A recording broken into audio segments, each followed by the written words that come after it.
Hey, this is Nick Romolini, and welcome to episode 4 of The Blank Page, a podcast about creativity, neuroses, and where the two meet. This episode is with comic and writer Fred Belford.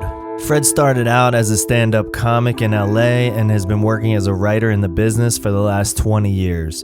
This episode was a little bit different than the previous ones. I don't think I was super clear about what exactly the show is and the depths that I like to plumb, and it turned a little bit more into an interview than a conversation, and that was great too. I actually learned quite a bit from Fred, his career path and his experiences out here in LA. So I was super grateful to have the conversation, even if I internally have been freaking out that it wasn't exactly what I think my show should be. And ultimately, the whole point of this show is for me to try to process through all these emotions and neurotic blocks that I have. So one of them this time was not thinking this show was exactly what this show should be. All of that said, Fred is fucking great, and I really appreciated him coming on and having a conversation with me. We talk about his career path. We talk about stand-up. He has a great David Schwimmer story. We talk about his time working with Russell Brand, his time working with Will Forte. We talk about failure. We talk about his time writing for the MTV Movie Awards, selling shows, submitting, particularly to late-night shows. My struggles to break into the business. He had a lot of great advice for sort of getting in the door. He talked about the time that he was a runner for a management company and setting off Brett Butler's alarm system. At one point, we discussed anime that I have absolutely not even the first fucking clue about, but I went with it. And he talked about the excuse list, making your excuse list and crossing off every last fucking excuse on there until you've made the thing that you want to make. It's just a conversation with a cool-ass funny dude who's been doing this for a very long time. Enjoy my conversation with Fred Belford, and thank you so much for listening. Yo. Fred Belford. What is that? Nick Romolini. What's going on, buddy? Same old wonderful. I haven't worn headphones in so long. It's weird. Are you wearing like in-ear or over the ear? Oh, in ear. Okay. But it go like 4 or 5 inches into your ear. So all the way really in. Amazing. It's a full sort of eardrum probe. It's pretty amazing. And then I'll know if I have COVID afterwards. Will they actually wrap around all the way through your sinus passages? I guess so. Unfortunately, I can't do that. Like I can't even neti pot. So I don't know the full joys of whatever that would be. So it's Sunday, and basically I don't know about your neighborhood, but it's basically the only day I can possibly record due to the sort of unconscionable amount of construction that happens. It's actually kind of quiet today, and it's unnerving. It's that weird thing where you're like, oh, construction is over, and then you just hear a leaf blower. You're like, oh yeah, exactly. Hey, here we go, Sunday. Gardeners are always staying busy. Yeah, they're just like, wait, is everybody asleep? I'll just show up tomorrow and just turn that on, and then we can do it. I just leave it in the front yard and I leave. How often would you say you berate yourself? Berate myself? Berate yourself. I only ask because I'm a person who constantly berates myself, and in the writing process. Oh, in the writing process. I will say this: it is a constant cycle of adulation and beration. Like, hey, that's pretty awesome. Oh, it's just this wild ride. It's always up, and for every time I berate myself, there's a moment where I'm like, genius. No, you're not. That's sort of my cycle. Totally. And there's no like just riding some sort of even line ever. No. And I wish I was one of those. Like, I think there's two kinds of people like that. There's the people that are just like so good, and they're just like even keeled of like, cool. And you're like, and they keep this, fuck those guys. This level of just good. And then there are other people that suck. No offense, but I've been thinking people are terrible, but they're like, yeah, it's great, man. It's great. Everything's great. Right. And you're just like, oh, I get it. Reality is not a thing for you. So you'll probably be sane because you're not in the real world. Right. But, no offense to anybody I've worked with that thinks they suck. Oh, well, they can only suspect. It wasn't them. I mean, you've been doing this for a while, right? I mean, you've been at this a long fucking time.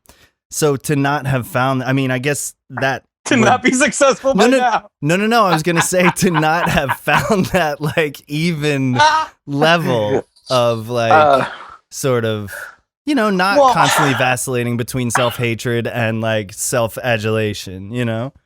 Well, I think it's also I didn't start out wanting to, you know, I'm not like I started out doing stand-up. Tell me about that. It's where you stand on a stage and you tell jokes into a microphone. Unfamiliar. Tell me more.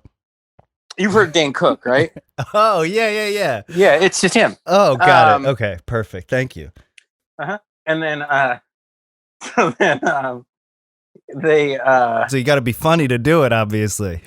or look good without sleeves and rolling on the ground doing an impression of a snake. You can do one or the other. There are two paths. But he does them both beautifully. Wow, shredding Dane Cook, not what I expected. I'm not. I'm saying he's fine. He's. I would slit a throat to be in his shoes. Yeah, man. So you didn't set out to write, basically. You started as a stand-up. Stand up and stuff like that, and then then you start. I fell into writing, and you just kind of like, okay. But when I fell into it, I'm always around people that are just like, I went to college for it. I did this. I did it in the Harvard blah, blah, blah, lampoons. And so there's always a piece of you that's just like maybe I'm not so good. I do a lot of spell check. Right. And then, but by now, I would say actually by now I'm actually fairly confident. Like when I walk into a room and I'm like, look, here's what I'll give you. Here's what you're going to have.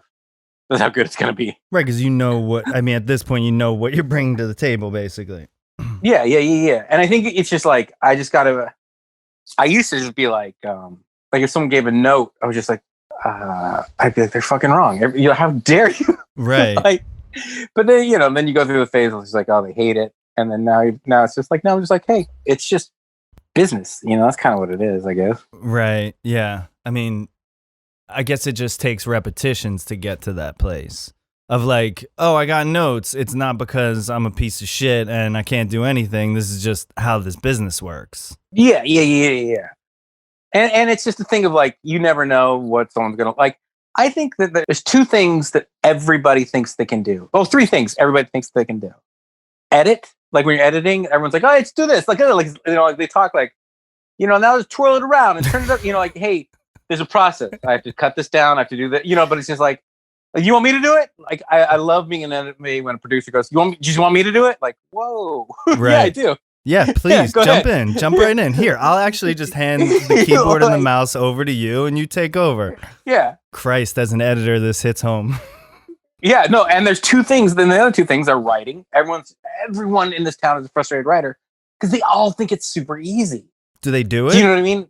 It's because they don't do it. So they think that they can do it better, of course. But so many people sitting there saying like, here's what I would do. It's like, no, here's what you would do. You'd sit in front of the computer for about an hour and a half, just looking at it and then go, you'd write a few pages, erase a few pages. Right? It's a process.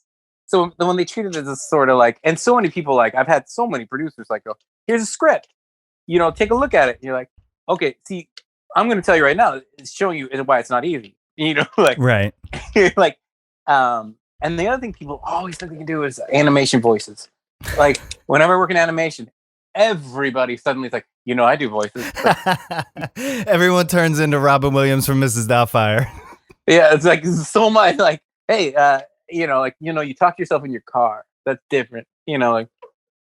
This is a craft. It takes work. Yeah, it's like, yeah, no, I'll give your name to the lady, the casting lady. It really is. I mean, it's a business full of such audacity. Like, I wouldn't go to my accountant's office and be like, I could do this, right? Yeah. Like, I could do this. What are you doing over there? Let me see. Actually, let me see that form. Hold on. Did you put that in right? Like, what? No. Like, respect the people who do the jobs. I mean, it's crazy. And exactly. If you want to be a fucking voiceover artist, go audition. Go do it. Well, like I love the thing of like people have dedicated, years of their life. Right. It's like, I would like to just take the shortcut, and that's a lot of this town. It's like, totally. What's the shortcut that I can just do what you do without all the years of hard work?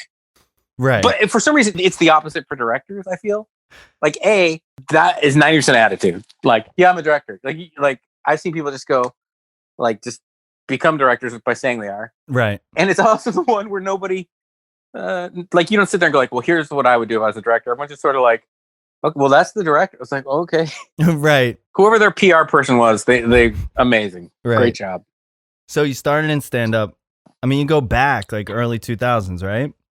Is that when Earlier. you're from Stockton, right? I'm from Stockton, California. Okay. Home of murder. And drugs, right? Meth? Yeah, well, how you got to murder for the meth. Makes sense. Yeah, right. And then by the way, one of my favorite metal bands, Murder for Meth. Trademarked. Yeah, I know. I was just gonna say that. Let's call it out. Just call that out right this moment. We find out like half of Stockholm, there's like 20 Murder for Meth bands. Right, exactly.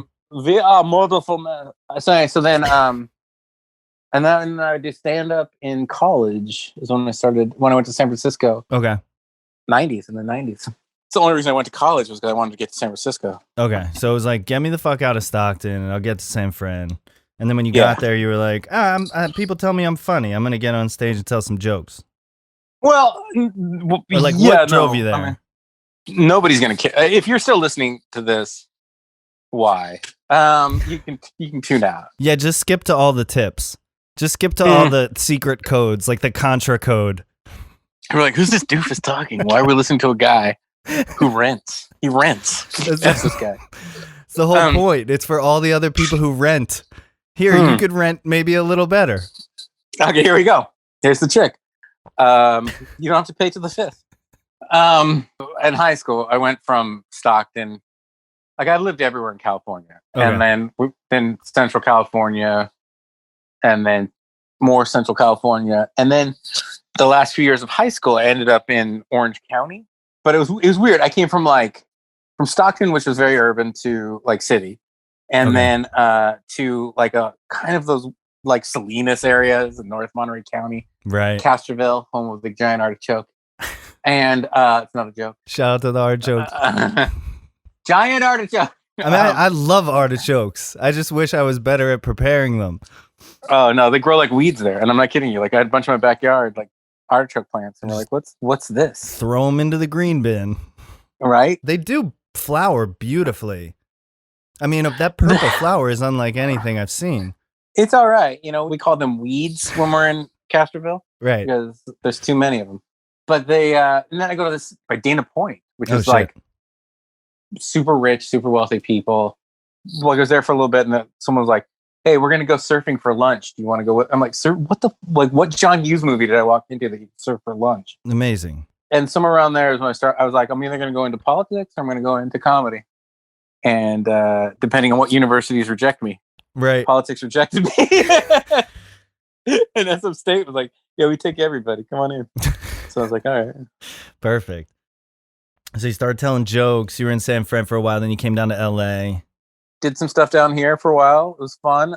Got into the improv scene. That was lame. But it sticks with you forever. The improv scene. It's weird. It's one of those things that when you're doing it, you're like, yeah. But then you like. It led to stuff that I'll sit there and go like, I cannot believe I ever did this. Like, totally. We got this gig through improv. And every time I'm at Universal City Walk, it's just like this huge swath of memories. I was just there like at the City Walk during Corona time. Nice. And I assume that it's going to look the exact same when the zombies come. I mean, it just feels really creepy. 100%. In front of the movie theater. Okay, there's a giant movie theater there. Like a 15-plex. And the theater's big. And I had a gig. It was me and like 3 other dudes, and we had to wear these like old timey ticket taker kind of movie theater things, like a pillbox hat and a little green like half jackety thing, and pants with the stripes on the side.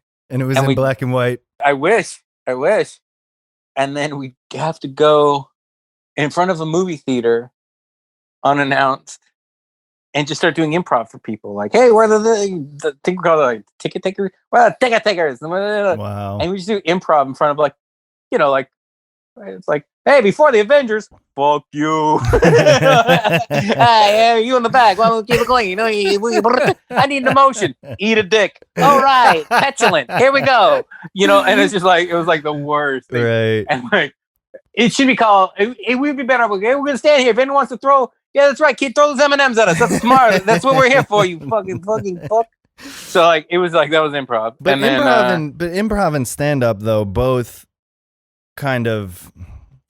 I don't know. You're so vulnerable that like you have to find some sort of confidence as a result of that, right? I mean, because you go up on stage and like you're just fucking exposed, so you have to figure it out, right? I mean, in both instances, improv a little more, of course, but I feel for me I was miserable up until I stepped on stage. Then it was just like then I never worried. Stand up, you mean, or both? Yeah. Both of them, right. both of them. And then it's never like like you don't bomb as much as you think, and then when you do bomb, it's like okay, like I don't care. When you're on stage, it sucks afterwards if everyone does great and you bomb. Right, that's the worst. I've been thinking about stand up as just sort of like not because I'm like I'm funny, I'm a funny guy, I should get up there, but as like a way to sort of build some confidence. And I mean I know I can tell funny stories and shit like that. But I think that first of all, I don't buy that. If you want to, if you want to do stand up, go do stand up. But it's not to build confidence. You don't go stand in front of people while they, like you hate yourself doing stand up sometimes. It's not a confidence builder. But on the other side of it, right? If you're knocking it out of the park, but if your opening line is "I'm not funny," I'm gonna go. It's like, well, you're already taking a step in the wrong direction to come from confidence. What I'm trying to say though is like if you put yourself in that vulnerable of a situation, like everything else is kind of easier after that. I don't know. No, you don't think so? I was just curious if you found that like in doing that and the feeling of like, oh, this is awful, I'm on stage, okay, I'm doing it, it's okay, and like you do it, and then when you get through it, you're like, okay, well, I can tackle whatever the next challenge is in my fucking day. If you're wired like that, I guess. I'm not wired like that. So right. If I wasn't doing well in stand-up, it would bum me out. Like, I would be like, shit, man. I'd be embarrassed. I'd be like, there are some people I remember people, didn't get a lot of laughs. They're like, I told everybody to be here. I filled it with my family. You're like, really? Like, you don't want to get a little better what you're doing? Right. But there's some people I'm like, I'm not saying they're, like they give up. I'm just saying like, it's impressive. Yeah. For me, I would like be middling and I'd be telling people like, yeah, don't come. I don't know if it's going to be a perfect show. Right. I would much rather be the guy that goes, oh, you missed an amazing show last night. Than things are showing up and gooching me. Totally. Like I will still sometimes sit there and think like, oh, that one show, here's what I should have done. Right. Like, like I remember I had to go to the Montreal Comedy Festival. I got in that and that was really exciting. Oh, nice. In the New Faces program. And it's like a career launching thing. So I'm like, oh, it's cool. Let's start doing, and I used to do like weird stuff. And the guy who was running goes like, I want you all your weird stuff. And I'm like, are you sure? I should probably just do my stuff that, more inclusive. Right. He's like, no. Because we don't have anybody that does stuff like that on the show. I want you to have a distinct voice, blah, blah, blah. And I was like, sure. The guy running it, how can he be wrong? Right. And it's called like the college, the New Faces program. It's like in front of the college stage. And I'm like, oh, okay, well, this is great. Like everything's coming up, Fred. Because like my weird stuff at colleges, I was just like, easy peasy. Right. And that's the best place for it, right? Yeah. And then, and Dom Irera brought me on. He was the host that night. And it's one of the few times where I could feel like my bones kind of shake. Like, oh, fuck. Is that thing where your inner monologue is, fuck. Like it was, I walk on stage and it's just packed with like people in their 50s and 60s. Oh no. All like I think it was like a church social, it felt like. Oh fuck. And so I'm doing like this weird stuff, and then it's just like they're looking at me like, no, like nothing. Like, and I'm like, this is my career. Oof. And in my head, I'm like, you gotta switch. But like you can't, do a joke, and I'm like, you gotta switch this stuff. And I was like, right. No, if you do that, it'll look even weirder. I'm like going through this like inner monologue, like anywhere but there. Fuck, and then that's gotta be crazy on the fly, that inner monologue. And it's fine. I barreled through it and I got, but it was like I pushed through it. Right. And I knew I wasn't going to get any TV deal that night. Right. And then he would know, Dom Irera doesn't know me. But like, as I walked off, he just said something like, no, man, that was really funny. Don't let it get to you. Nice. This sort of thing's like, hey, I think you're funny, but at the same time, confirming like, yeah, nobody else liked you. Right. I was like, thanks, Tom. And then, so I walked out there going like, and you still have to like pretend like you did well. Right. Like, hey. And then like 2 days later, I had my next show, and I was like, I'm changing. I'm going to like the stuff that everybody likes, and I fucking kill. But it doesn't matter. Your first night was the night that everybody comes to see you. Right. It's nobody comes to see yeah, it was like, well, you're not a new face with the guy the other night. It was like, but you were a new face then. 2 days later, you're not. You're no longer a new face. Yeah. And so this is like one of those kind of lessons. And then I remember I was on stage, like I was doing Largo when it was on Fairfax. I used to do that show a lot. And I remember I had a really good show. And this guy comes off, and he's a producer or a manager. I don't know what he was, but he's like a big dude. So you come off, the way Largo used to be, there's like a little foyer that nobody can see you that's watching. So you exit the stage in this foyer. And he was like waiting for me. He just grabs me. He goes, that was amazing. I'm so-and-so, blah, blah, blah, blah, blah, blah, blah. And I go, oh, okay, thanks, man. And I was like, and I remember like I messed up one joke. It was still hilarious, but I messed it up. In my head, I'm like, show them that you're humble. I don't know why I'm always like humility. If you are getting into any kind of business in this business, my number one advice is don't be humble and don't be arrogant, but don't be humble. When someone says you were amazing, just say thank you. Right. Don't be like, oh, I wasn't. No, I could have been better. Oh, I bombed that one joke. Oh, like that's the Fred Belford school. And I go, no, I messed up that joke. And he goes, oh, really? I go, yeah, it was terrible. And then he goes, oh, like, I guess you were. So literally, I ruined this moment. I'm killing this moment. I hear the guy that came up after me, and there's no, he's not doing great. And he comes off stage, and I knew the comic, and I knew it was a bad night for him, and I knew it wasn't great. So he comes off and sees the guy, and he knew who he was. And he goes, "Hey man, did you come see my set?" And he goes, "Oh no, I'm sorry, I was talking to Fred." And he goes, "Oh, it was amazing. I just did so amazing. The crowd loved it." He goes, "Really? Well, you come in my office. We got to talk about this." And I was like, "Oh, I've just learned my first lesson on confidence." It's just like projecting confidence at all times, basically. That keeps being a theme of this shit, man. Like the more people I talk to, the more they're like, yeah, it's just like you need to have this irrational confidence, whether you're good or not. And I'm like, and it could be a lie. If you can, you can pretend you're confident, and that'll work just as well. Right. That makes sense. That makes sense. So what was your what was like the first win for you? Like, I mean, you were stand up. You just mentioned the Montreal thing. What was like the two parts, I guess. What was the first thing that took you from the stage to actually writing professionally? And also like, what was your first fucking like, this is it? Or like I made it in some capacity. Like what was the first breakthrough for you, I guess, in your career? God, I don't know. Maybe tomorrow I'll have a breakthrough. Career stand-up wise, there was a bunch of them where you're like, okay, this is it. Because I feel like I met you a couple years ago, but I feel like your face looked familiar. So like were you televised? I did like just some NBC thing, and okay. Like nothing major. But I never auditioned for late night anything. Okay, those things require auditions. Yeah, they do. Okay. Like or them being in the audience, seeing you perform. Right. That was one of my one things I just never. It was brought up a couple times. I was like, no, let's because you have to have a pretty tight vibe. And I was like, for me, I came through the alternative scene as like one of my. I need a loose 30. Yeah, that's kind of it. And I can do it. And I do a tight 1.5, right? And then call it a day. That's all I have, people. Go take a nap. More time. Oh Christ. All right. Well, I gotta go put money in my meter if we're gonna continue this shit, because they ticket until 10 here, West Hollywood. But no, I'm like I had a couple great moments on stand-up. I don't know if this is gonna be a good story, and I don't know. You can probably cut this out. Tell it. I'll cut it. Fuck it. Okay. Like on stand, one of my best nights in stand-up was Largo was doing this 1 year anniversary, and I just was on the bill. And it was like me and everybody you can think of from all my friends in San Francisco. Patton Oswalt, Margaret Cho, I think, was on this thing. Greg Barrett was there. Tenacious D. I've had to follow the Tenacious D when they first came out one.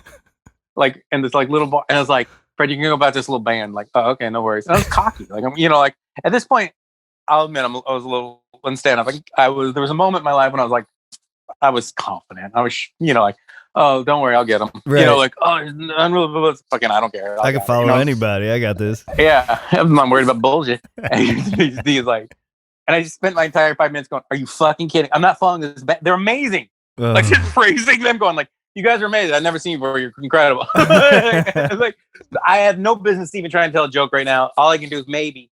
Right. And then like Mitch Hedberg went up before me once. Oh, and I'm like, fuck. Yeah, you're just like, oh shit. He was always like always that. I mean, always just super, super funny. And then like a couple things like that where you're just like, oh, like because like on like a showcase thing, there's no higher, open, middle, da da da. It's just sometimes I would fall in just bad places. Right. And then people like that were always amazing. But then one night I'm there and it's just it's packed.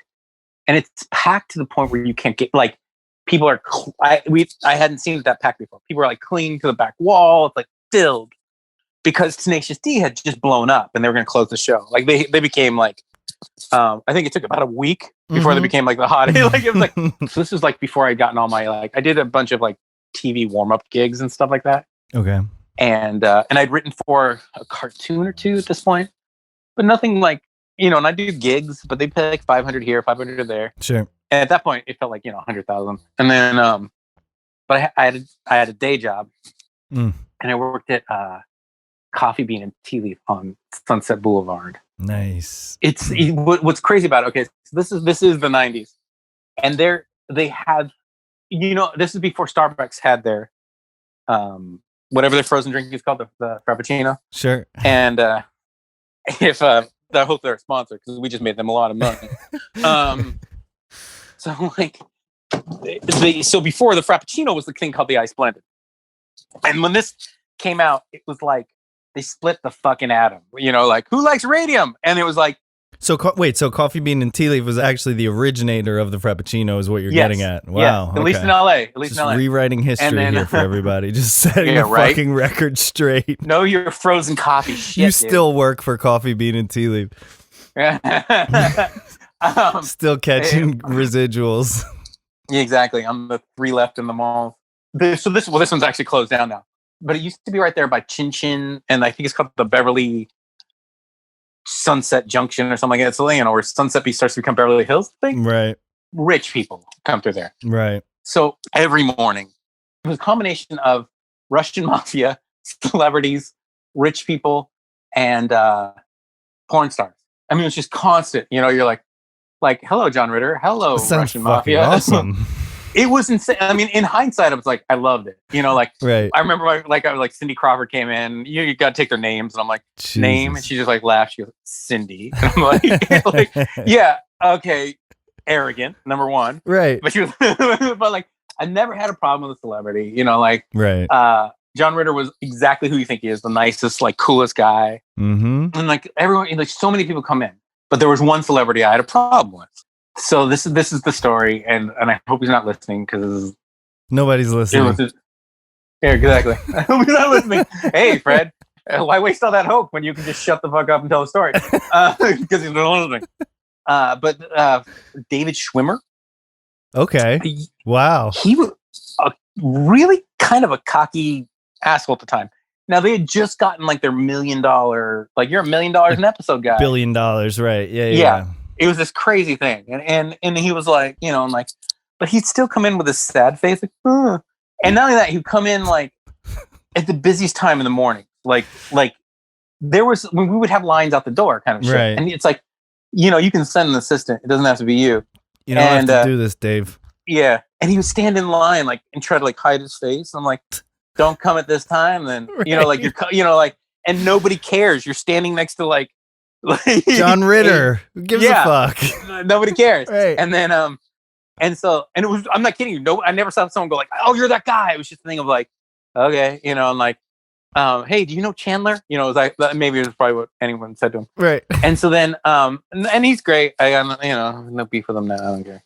So at some point, I mean, I realized like he had a major crush on my manager. She was this nice lady, Lori. And I called him Lad. It was because I was calling everybody lad for a while. Were you like working on a thing, just trying something out? I would just find words that I enjoyed very much, and lad was one of them this time. How can I? And I said, like, how can I help you, lad? Wow. And he goes, I splendid. And don't call me lad. Like, really, like this, like, I'm like, whoa. Like, he said it. That's like, how really my shitty. 5-year-old talks. Well, imagine your 5-year-old doing it really with a dour face and Right. $500 million in his pocket. It's like, okay, this is not a good look on anybody here now. Right. And so like all that did was make me go like, okay, lad, you got it, lad. And you just get pissed. And I'm like, wow. What are you going to do? Have me fired because I called you lad? You can't, like, go for it. Complain. Because everybody does not like you here. And then, but it got to the point where he hated it. He hated seeing me. Because so from that point on, anytime I walk in, I go, let me ask Schwimmer. And I'd like walk over, hey lad, how can I help you, lad? What's going on, lad? Having a good day? And it just you seem like wow. infuriated. Like I used to like hide behind the like cake case and just watch him come in and then jump up and go, hello, lad. And you just see him just like he smile and he drops his like frowny like David Schwimmer. And I'm just like, it was so fun. Wow. I'd write on the cap, so, you know, like the name, like, okay, what's your name? David, what's your last name? Okay, great. And I just write lad. And then you'd have people going, lad. And I would just wait and just watch him. He would try not to do it. Eventually, that's me. You know, you're like, yeah, that is you, lad. Shit. And then for some reason, this became like the most fun thing I had going on in my life. And at the same time, how could it not be? Right? That's amazing. It was so much fun. And then, I know it started the whole. I remember why I realized I didn't like him. I was sitting there. I'm like, we just tried this new flavor called raspberry cream. Not bad. It was not bad. It's not what you expected it to be. It was better than you think. And he's like sitting there with his friend. And my manager's like, he keeps hitting on me. I hate it. He's like creepy. And he goes like, he kept saying like, hey, what's a good flavor coffee to his friend? And like, I'm mixing coffee. So I'm like 1 foot in front of him. And he's like, to his friend, like, this is the girl I'm going to hook up with or whatever. And then, you know, being all whatever. Ugh. And I'm like, and she just looks at him and goes, rolls her eyes and walks away. And you look like a chump for a second. So I said, I'm going to throw him a little bone here. And I go, raspberry cream. It's delicious. Like, I get it, buddy. You struck out. Yep. And he was just, and I used to go, I'm not talking to you. And he just went right back to her. And I went, oh, okay. This is not a happy gentleman. This is not a fun, we can talk kind of fun guy. And then the whole lad thing. And it's like, I felt extra glee every time. It's like, you're not a cool dude. At least he wasn't back then. Right. And mind you, he has a mansion. He's probably made better decisions. Small wins, though. Small wins for you, Fred. That's small wins. That's it. So here's the culmination of the whole thing. So then that 1 year anniversary shows up, packed, crazy. And Schwimmer's there with the whole cast of, there's another show, I can't remember the name, it was like Single Guy, maybe? I don't know, it was something like, it was an NBC show that they were like, this is just like Friends. Right. And, but it was not. And I went up, kind of towards the middle. So everything was like, energy was high anyways.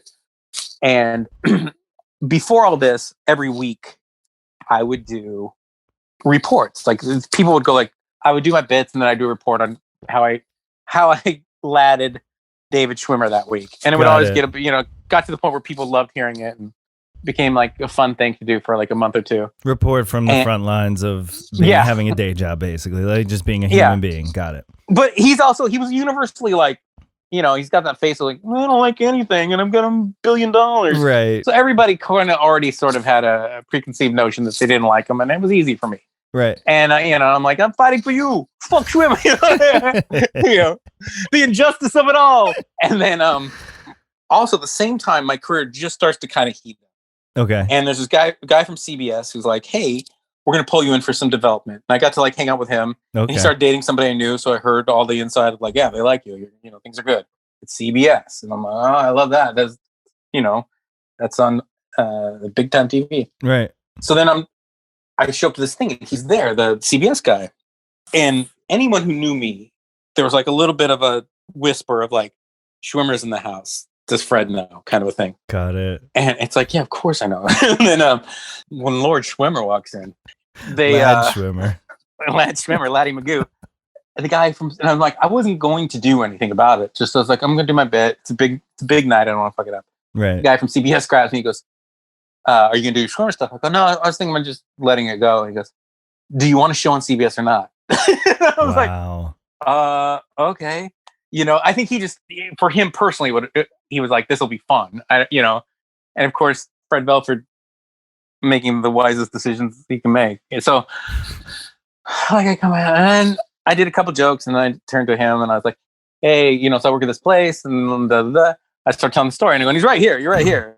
And I like pointed him out, and I'm like, called him, and he was like, maybe you're not a dick. Maybe Joey's a dick, and you're like really nice, and you just come across that way. And I just like laid into him, and the friend's fervor had hit a peak, so people were excited to take a shot at the king. Sure. So like, I had like the crowd, like it was one of the best sets I've ever had. I will say that. The packed house, people, like, kill him, and you're like, no, too far. And then, and like I finish up. And I walk up to Schwimmer, and I'm like, hey, man, I was just doing a bit. And he goes, yeah, I didn't get it. I didn't get it one bit at all, and ran away. Wow. And then it's funny because on his little actor friends, who collectively were like 5 feet, like tried to like intimidate, like kind of like circled me, like. And you're like 6'4", right? And I'm 6'4", and I literally went like they were like kind of standing by the door, like they're like trying to be tough guys. And I laughed, and I remember like I just brushed them aside, like physically brushed them aside. And I went, get out of the way, little boys, like that. Wow. And they were like, oh, because they're actors, and they just thought they were, and like, if we act tough, they'll believe it. And I was just like, this is just a weird, it's all getting weird now. Oh my God. So that was kind of it. That's what I did. And then I remember, so I'm working at Coffee Bean and Tea Leaf still at this point. And like, there's one girl like the next day runs in, she goes, you do work here. Oh my God, it's so amazing. So it's true. And I'm like, oh yeah. And she goes, yeah, I saw your Largo show. And David Schwimmer came in for an audition today. I called him Lad. He hated it. And like, I guess like people come back. And like, so like for next week, people come in and be like, I called Schwimmer Lad. Wow. You're like, oh, great. And you're like, we did it. Would you like whipped cream on this? Like, like we're look at us how successful we are. And so then my friend said she saw him like at Starbucks and in the valley by the studios. And she goes, she was with the guy, Joey, and he was hitting on my friend's friend. And then so like Schwimmer was left to talk to her. She's talking to him. She goes, don't you normally get your coffee at like Coffee Bean and Tea Leaf? He goes, yeah, like every morning. And then she goes, yeah, my friend works there. He goes, is he a comic? She goes, yeah. And he goes, come on, Joey, we got to go. You can tell him I didn't get it. I didn't get it one bit at all. And like ran away. And I'm like, and this is like 2 weeks later. I mean, I'm like, well, wow. Like I was like, okay, at least, like I had some cause and effect on somebody's life, and where I was supposed to bring joy, I brought pain. But I'm sure like he wouldn't remember any of this. But for me, it was really fun. Those were the good times. He might still remember it. I mean, that's pretty significant to be called Lad around town for like 2 months. Yeah, but I think enough time has passed. Like, like sure. Celebrities don't care. They don't. I'm sure Schwims isn't fucking. It would be dwelling. great if he like if I saw him like at one point years later. There used to be a place, a theater on Crescent Heights and Sunset, like Lemley's 5, but I forget what it became, like the Sundance 5 or whatever. Mm-hmm. And I was watching this like movie with a couple friends, and he came in all by himself and like sat in front of us, and it was so hard not to be like, "Hey, Lad, I'm the guy who calls you Lad." It was years later. It would just be so great, and I was like, he just doesn't. He never seemed happy. Like even though I was looking at him, going like, I actually kind of feel sorry for you. Right. I don't know whether I should. Right. I mean, I think but like it's like. You don't seem like you're never smiling. Like, it's quite benevolent of you. Yeah, I'm a sweetheart. So you worked with Russell Brand for a while. I loved Russell Brand. Yeah. So prior to Russell Brand, had you worked with anybody that was that high profile? The first gig I ever got, like I got some animation stuff. Cow and Chicken, I wrote for them. Right. And I wrote a couple other things. And that came just from people seeing you on stage, just being sort of recruited from stage. People. No, that was a guy who was an artist who like knew me from stage. He goes, "You're funny. Come pitch stories." Cool. And that was a weird time. There was this guy. He was writing for it too, and so like he just said it was his birthday, and I'd meet me at this address, and we'll have your interview. And it was a strip joint in the middle of the day, and I'm pitching stories for Cow and Chicken. and it's the day strippers. Like there's nobody here except like Sure. 3 guys at the bar. So it's even worse. It's just the women that are just like, you know, it's 1 in the afternoon. It's the It's like day not strippers, man. It's it's the day strippers. So enough it's just said. even more like even they're like, all right, here's my booze. This is it. And I'm like, I'm just trying to pitch stories, man. If you could just, and he's a guy like literally stuffing dollar bills, going like, that's funny. And you're like, oh god, I gotta go. Like, But you got the gig. I got the gig, and then I persevered, and to write for a children's comedy. Unbelievable. You're pitching children's comedy in a fucking strip club at 1 PM on a weekday. It was that was that show. I shouldn't say what show it was actually. Right. It was just a show for a cartoon Right. type network. And then, and it was not. By the way, it was not the. If the name slips through, it was not the creator. It was the writers. The creators is a super nice guy, and I don't think he would have liked to have known that was happening at the time. So then, I wrote for the MTV Movie Awards when that was like a big deal. That was my first like big gig. Mm. It was like, it was fine, but I was like, everybody I was writing for was like so like stupid talented, like, and like real writers, and like Will Forte, like was who I was writing with, and like I remember he was like, come see my thing at the Groundlings, and like I hate seeing people's stuff, and like so I was like, yeah, I'll go. Will's a nice guy. Right. I go, and you're like, what the like? This is like unusually the funniest shit I've seen in a while. Like he was so good. You're like, are you gonna audition for SNL? He goes, like you'd say stuff like, yeah, they want me to. I just don't know if I want to. What? Wow. What is happening? Right. Like, it's always the ones like that, right? Yeah, right. And then another one of my friends who's like, he wrote like a million movies, and then and another guy on there who's like the head of like all these sitcoms now, and like, and then there was me. But I remember at the time I was doing stand-up, so I didn't care. Like I was like, this is at my ultimate cockiness in stand-up. So I was like doing really well. Right. I'd insulted Schwimmer. I'd failed at Montreal. So like I was on a career high. Sure. And then nowhere to go. Nowhere to go but nowhere down. to go but I mean, right? It's like, so this is how God feels. Or maybe how Schwimmer feels. I get it now. I get it. Now that I look down at the little people, Just waiting to be called lad. Just waiting to be called. Is he real little? No, he's tall. Okay. It was Maybe just that's all why I his heard him. buddies that were little. Oh, his buddies were little. Yeah. I wish I could remember their names, but like, if you go look at the show, Sure. I really think it's called The Single Guy or something. Sure. Everyone in that was these tiny little people. Sure. And I wouldn't point out that they're tiny little people, other than they had they not tried to like it reminds me of the all when the little kids like pull Kramer down from the fire escape in that one episode. Yeah. Or what it reminds me of, there's a Stephen Chow movie called The God of Cookery, and there's this guy who's like scrawny, the small scrawny guy, but he's the tough guy in the gang, so he always like flexes his muscles, and people are like, oh, okay, hey. And like that's what reminds me of. It's like hilarious. Like, are you doing a bit? Like, this is great. You can't But possibly be serious. Yeah, right. Oh, I love God Cookery too, guys. And then I didn't know you were into Chinese cinema so much. So you're writing for the MTV Movie Awards, which was this is the Fred Belford trajectory. Okay, this has set my career in writing 100%. So, like, I was kind of like, I was so young and so wild. I didn't care. I was like, I'll go do stand up. I don't care about writing, but I'm writing for like big people.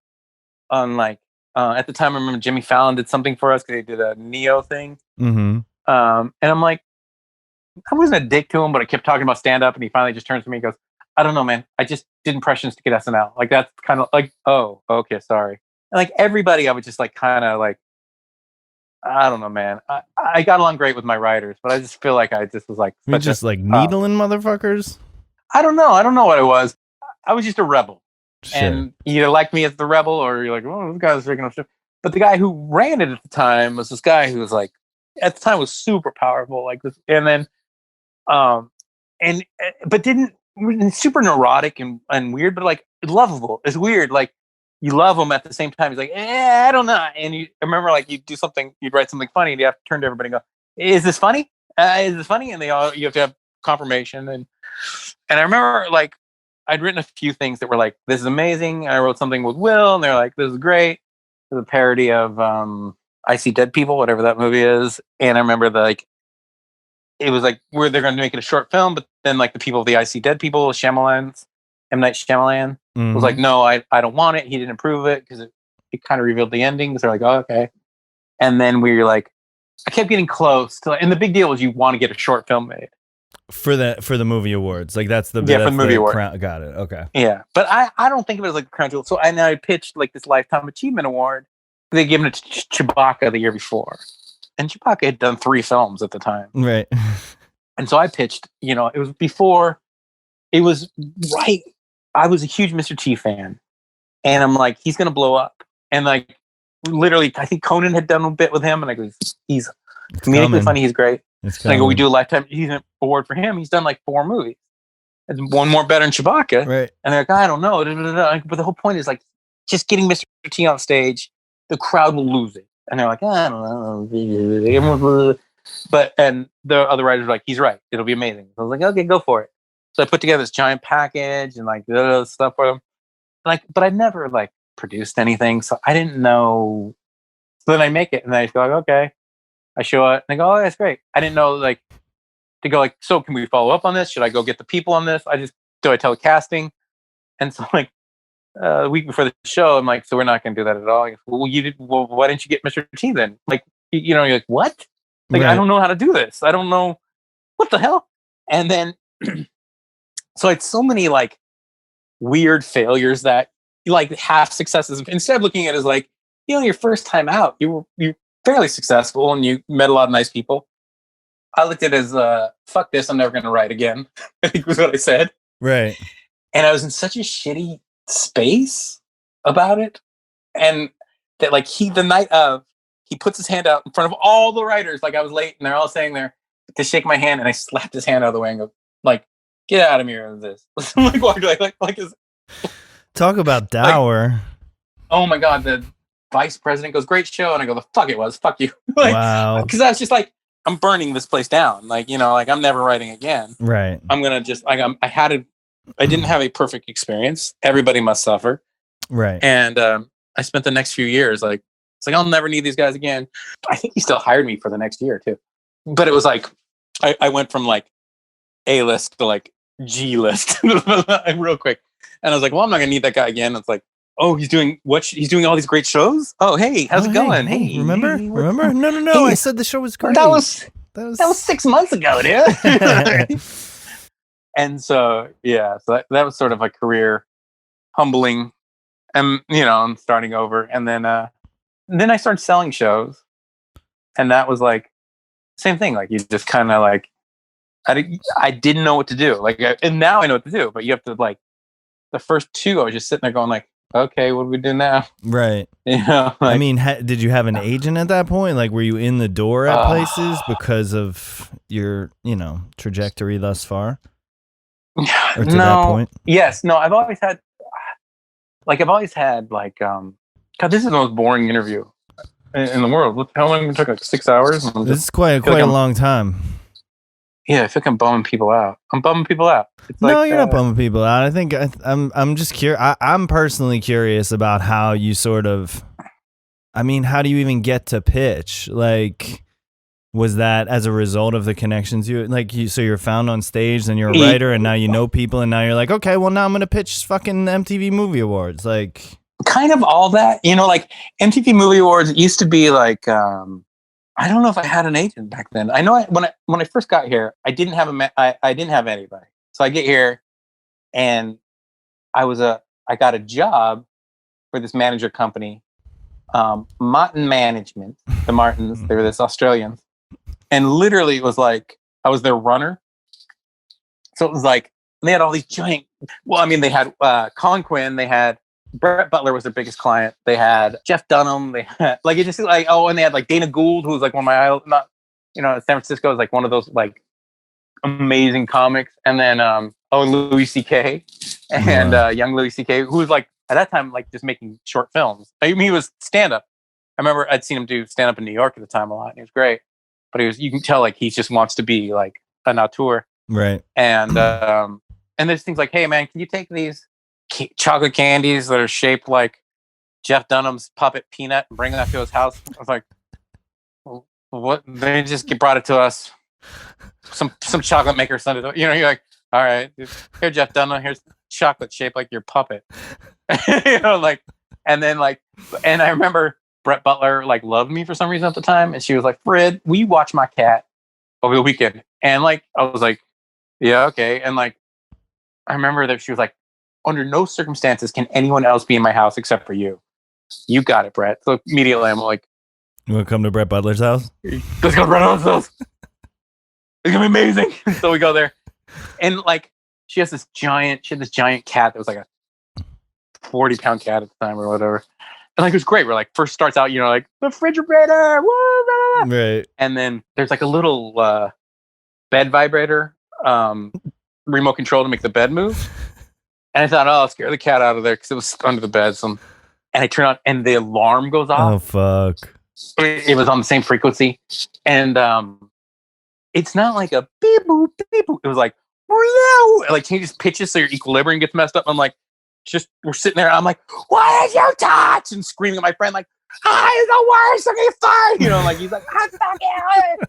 We're like trying not to throw up because it's just like, oh no, the frequencies. Right. I call, and she told me like if the alarm goes off, there'll be a helicopter here within like 2 minutes. So just be careful. It's like I'm calling up security people, going like, hey man, I'm watching the house. Can you not send the helicopter or armed guards? And they're like, who are you? And like, what's crazy is I talked them. It was clearly the worst security system. Like if you ever rob a house, just call the security system place and just be like, yeah, no, I'm watching the house. It's just messed up. I'm like, right. okay, we got it. Yeah. Oh, well, that's fine. Yeah, we won't send anybody out. And eventually I was like, cleaned up as best I could. I was like, I hope you're not on camera. Like, we got to go. And we just left with the alarm going. I was like, maybe there'll be cops here. I don't know.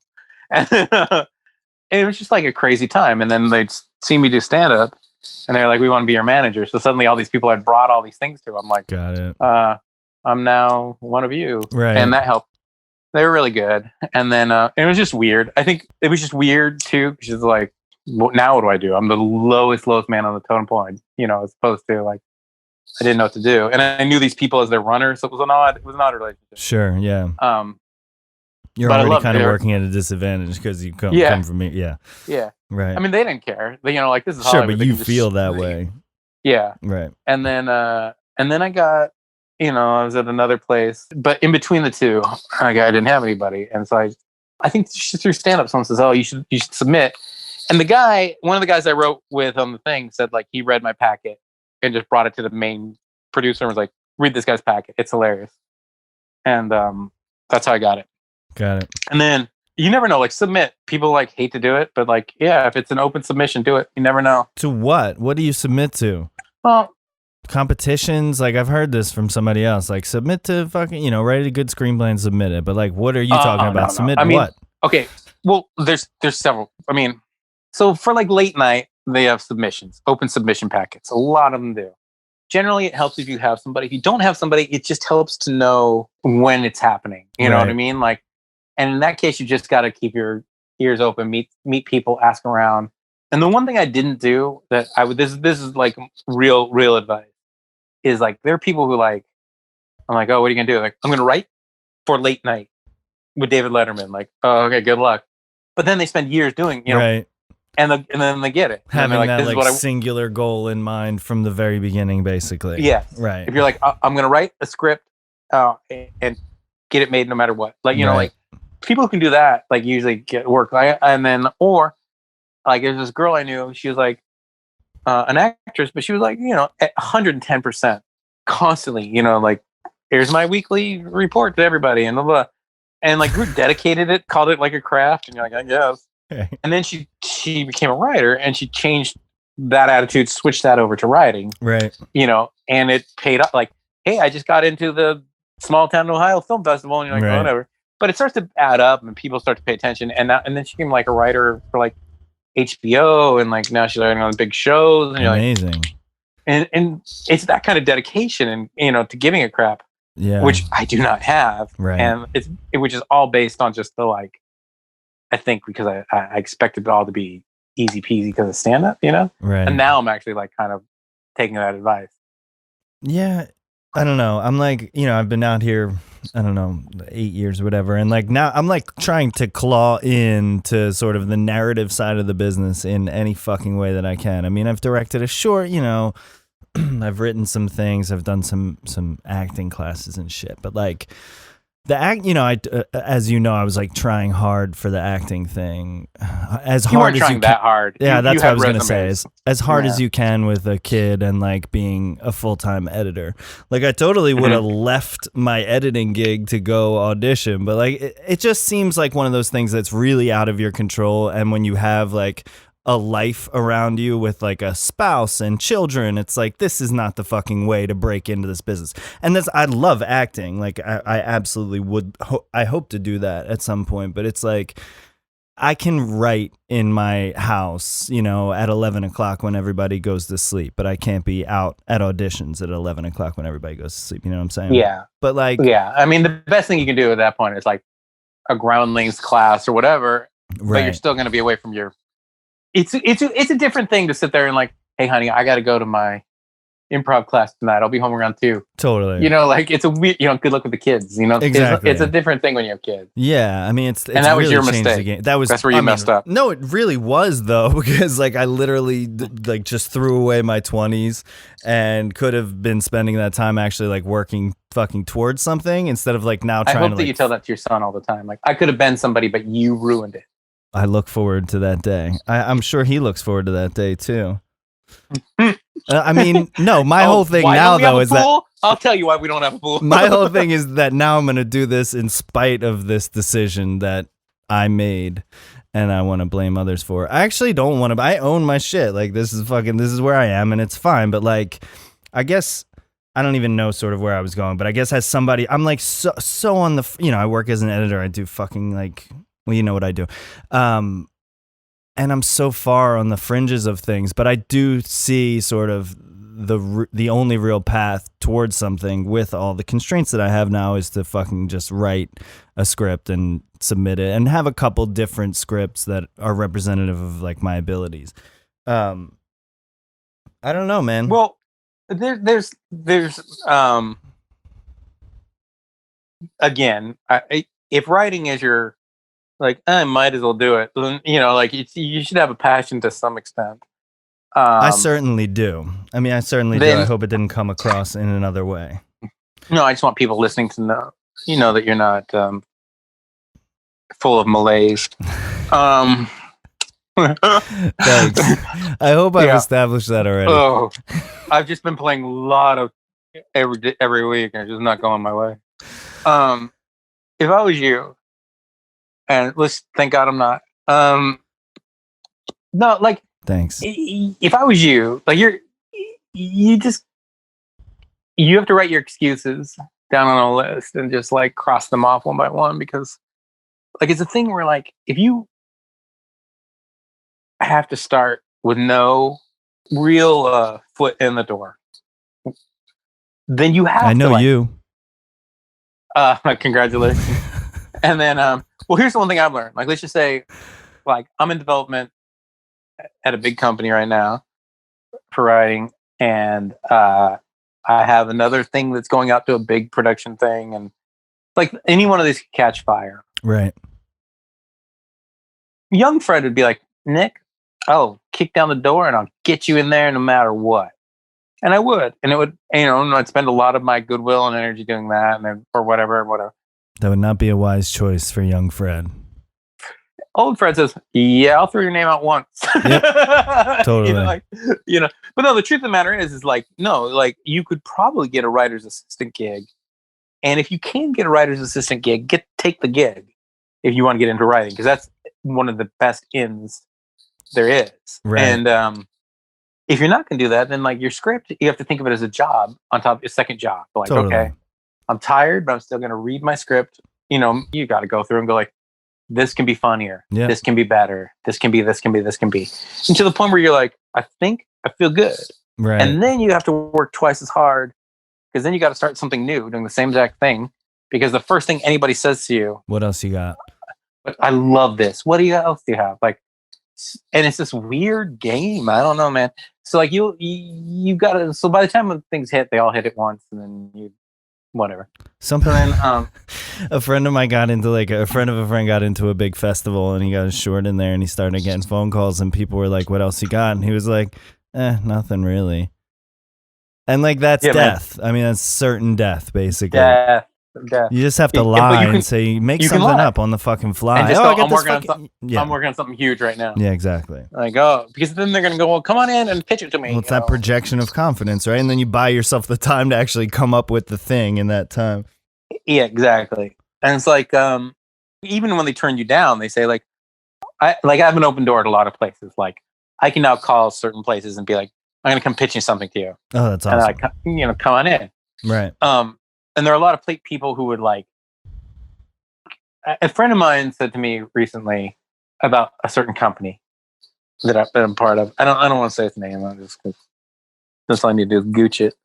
And then they were like pulling me in constantly. Like, I don't know how I got in. I just got in. And they're like, we love this show.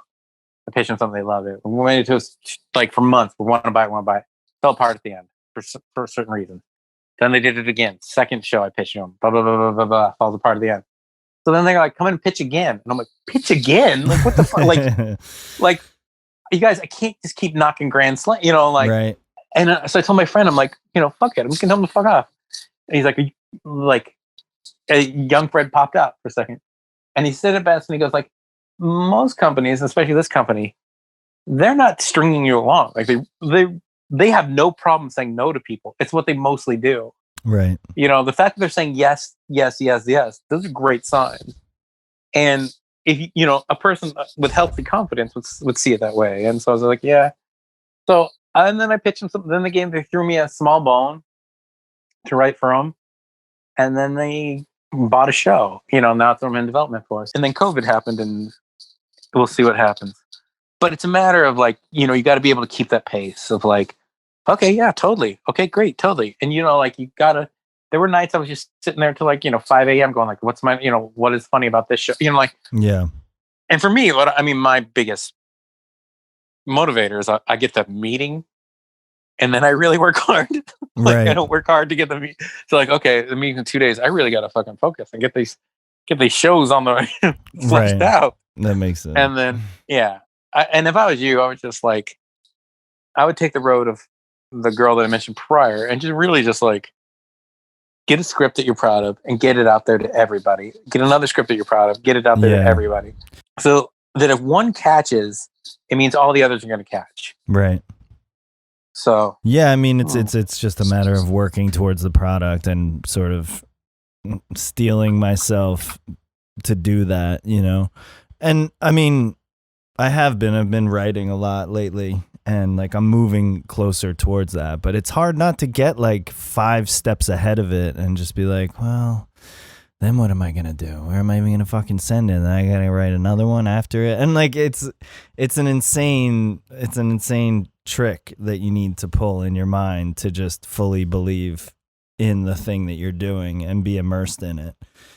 You don't have to believe in it, but you have to like, I think when people go like, the 2 hardest things about writing are writing that first draft, because you keep setting, like you're doing, like you're setting these hurdles that don't exist. Right. Like what happens when, I love when people like write something and like, they'll be like, oh man, like what happens if this one studio wants it, but then like, James Cameron looks at it and you're like, what are you doing? That's yeah. You're on page 2. right. Of course.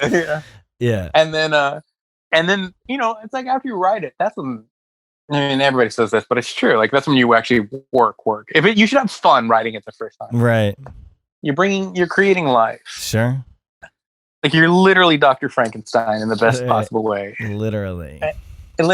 And then like you take just words and you turn them into sentences and you turn them into paragraphs, you turn them into a script. And if everything goes right, you'll see your words come out of other people's mouths. But it's just a thing of like, I don't know, man. I've had like crazy successes that have all failed. Right. And there's an alternate universe where I'm like trillionaire. And then there's the Fred Belford universe where it's just, I'm just now it's taken me a very long time in writing to kind of be like, okay, I can roll with it. What's next? And there are days when I'm like, I give up. I'm done. I want to become an accountant. There are days when I'm like, I'm so cocky. Right. And it's just you just gotta find what the middle ground is, and no matter how you are, always have a home base. Right. That you have to, like I started doing these like little like videos with my kid for YouTube, and it's you've seen them, they're amazing. But like that to me is humbling because I just make them with her and they're fun. And I have people saying to me, like, you got to go pitch this as a show. Right. But I already know, like, I'm like, how do you pitch that? Unless you get 1 million hits, nobody's going to want to see it. Like, the way to pitch it as a show is to not put it on. Not give it away for free to YouTube, basically, right? Well, once you give it to YouTube, it becomes about the hits. Like, it's in the, right. And I remember, like, early on, I had this weird, I had this guy who was like a big agent. And I did this thing. He goes, I'm going to sell this for you. Do not put it on YouTube. And I was like, I was just going to put it on YouTube. He goes, don't. Because if it gets less than 1 million hits, no one's going to want to see it.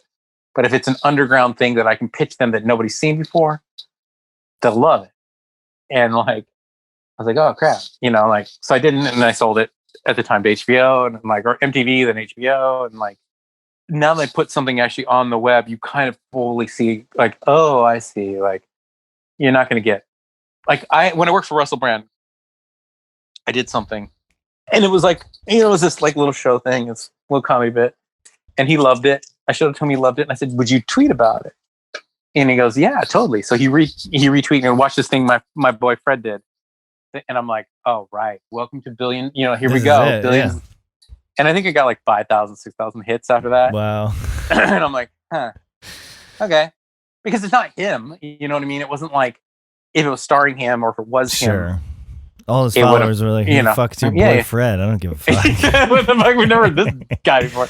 What was it like working with him? I mean, a guy of that sort of level of fame. Like, how do you ever believe anything's good enough? Like, I mean, I don't necessarily want to know, like, is he cool? Like, whatever. Like, for you personally, given our conversation about confidence, like, how do you fucking hand something over and be like, is this good enough?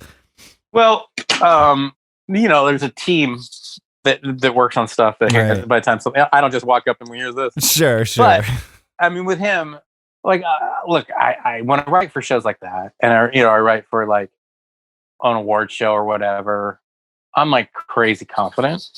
It sounds weird, but like it's not a script. It's just being funny, and that like that's sort of like the written version of stand-up, right? Like this. Hey, let's make a bet. Let's do this. Blah, blah, blah, blah. Yeah. And he didn't. And like, I remember for him, mind you, he was like one of my favorite people I've ever worked for. Oh, cool. / with like he was just great. And then like everything about it. So anyway, because it was almost surreal. It was funny, like he did this thing where he's like, he lived like in the West Side and he didn't want to go to the studio a lot. I'm trying to say things that aren't revealing, but like, and so like he was like, just meet me by my house at this place called the Soho Club, a Soho House.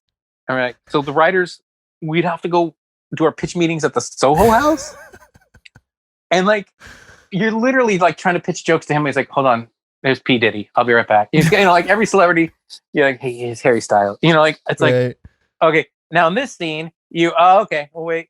Right. Like this is called Farts-a-Rooney. Then like, and like like when we first walked in there, like originally they were like, who are you schlubs? Like it's just the writing staff. Like, yeah, we didn't know we thought we were gonna get Mexican for lunch, and then but it became like every 3 times a week, and then we start getting like kind of like used to it, like I'll have a drink, right? Like, hey, how's it going, star of whoever, and then and then it was just the most surreal way to pitch comedy, but it was at the same time I'm like, I love it, man. Sure. It was just weird, like, and you get to spend a lot of time in your car when and like listening to stuff on the way back, right? Because you hit so much traffic. But he was great, and I remember like he so when we first started, I guess the guy, I was filling in for somebody, and there was somebody that they was not great. Was like would tell him, they call him Russ, would tell Russ like, was like kind of really like aggressive with his comedy, I guess is the best way, or something, where he was like, he just didn't like him. He was like, and I don't know what the whole story is, but so they were like, just don't be aggressive, kind of thing. And like, actually, but if a celebrity says like, hey, I'm not a fan of blue, like me wearing a blue shirt, I don't want to, that becomes, nobody's allowed to wear a blue shirt. I don't want to see anything blue in this off, everything is like, so I'm sure by the time it came to me, it was just this like weird like telephone game of like, it wasn't don't make eye contact with them, but it was like, just be cool, and I'm like, okay, I'll be me and we'll see what happens, like, and it was like, I was not cavalier, but I was like, yeah, like I can't, whatever. So I pitched a few jokes to him, and which was like, they said, don't do your first day out. And I did. I did some stuff afterwards. And he just like looked at me and goes, I like you, you're funny. And I was like, from that point on, I was like, all right. And I remember at the time my hair was kind of like longer and scraggly. And I had to go to London. We were doing shows in London. And if you think he's a big deal here, I mean, in London, he's like a fucking folk hero. It was amazing. And so I remember thinking, like, I cut my hair. And he goes, hey, oh, you cut your hair. And I was like, shit, now I get fired. Like, you get that way. Like, oh, shit, I should have never changed anything that he liked about me. Right. But it's just a comment. Like, oh, you changed your hair. And then, but he's always nice and super complimentary and super fun. And he was super great. Here's how I will like whoever I'm working with. If they're nice to my family, they're the best. And he was like, I remember we had a show, something went wrong. It was like not a great show. And he was walking off, and like my family had come, and I said like, and he looked like, I just want to go, like some nights you want to stay, and some nights you just want to go. Right. And it was a night I want to go night. And I said to him, I said like, hey, I know it's not a great night, but I don't think I said that, but I was like, hey, like, I mean, I knew it wasn't great, but I said, do you want, it wasn't like a bad show, just something went wrong. Sure. And I said, say hi to my family. And he just lights up and he goes, yeah, of course. And he's, where's Fred's family? He turned around, he like hugged my wife and was good to my kid. And he's just so like spent time talking to her and stuff like that. And like, you see my wife like swoon, and like he has that charm with women. Right. And I'm like, it's just like, this is your new dad now, stepdaughter. And then, but no, and he was just so amazing. And then also after the show had wrapped, a few weeks later, my family had seen them. He was at the like Melrose swap meet, and his bodyguard, Danny, amazing guy, amazing. Like as if straight out of a Danny Boyle movie, like just like off the charts awesome. And so like he literally goes, boy, I know you, to like my family. They're like, yeah, Fred worked for the show. And he goes, yeah. And he goes, Russ. And he grabs him and picks him up and like, it's Fred's family. And he goes, oh, Fred's, and just like literally picks him up and throws him in front of my family. Like, hey! So like, like that whole group I'm totally a fan of. As far as working for them, like, yeah, I mean, you just gotta like be smart, like, and not overstep your bounds. And like the worst thing you do is think you're funnier than it is not appreciate the person you work, of course, for, right, / with, right. And like, like try to listen and get a sense of who they are and what they like. And once you kind of get the talent, it's easy, Yeah. And that show was just so wild. All you had to do was just be kind of funny on the fly, I think. Right. And then he was great. And then I worked for a few big people. I just can't really think too much. But he was one of the more fun people. And then and this other thing, if someone doesn't like your shit or someone says something shitty, that's just them. Move on. Yeah. It's like, not the end of your career. It's not the end of your life as a person. You're actually not a piece of shit as a result of it. Yeah, and it's so easy to feel that way. Of course. Like, it just takes one person a level up than you to be like, not funny, not great, for you to go like, shit, what am I doing? Might as well go to chiropractor school. Do they have a chiropractor school? I think so. I mean, that feels like always a way out. Just learn to be a chiropractor. See, I just thought you just learn.